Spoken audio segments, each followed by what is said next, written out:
put back, put back, put back. to return ወይም መመለስ የሚለውን የአማርኛ ትርጓሜ ይዛል።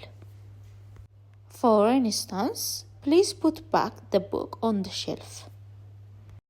እባክህ መጽሐፉን ወደ ሼልፉ መልስ። So put back means return something to its place. ወደ ቦታው ወደ ነበረበት ወደ ቀድሞ ቦታው መልስ የሚ Put through, put through, put through ማገናኘት ወይም ደግሞ በሆነ ሲቹዌሽን ውስጥ ችግር ውስጥ ማለፍ የሚለውን meaning connect someone on the phone or make someone experience something. For instance, I will put you through to the manager.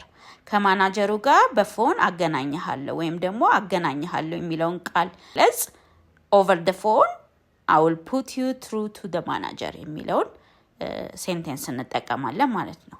በሌላ መልኩ ደግሞ he was put through a difficult situation or difficult test.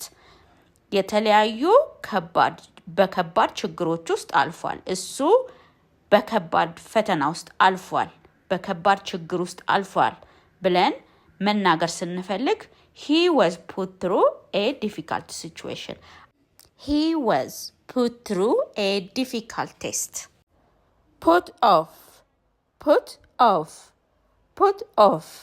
postponed ወይም ደግሞ delay የሚል ትርጓሜ ይኖረዋል። ማስተላለፍ፣ ማዘግየት የሚለውን የአማርኛ ትርጓሜ ይዛል። ለምሳሌ we will put off the meeting until tomorrow.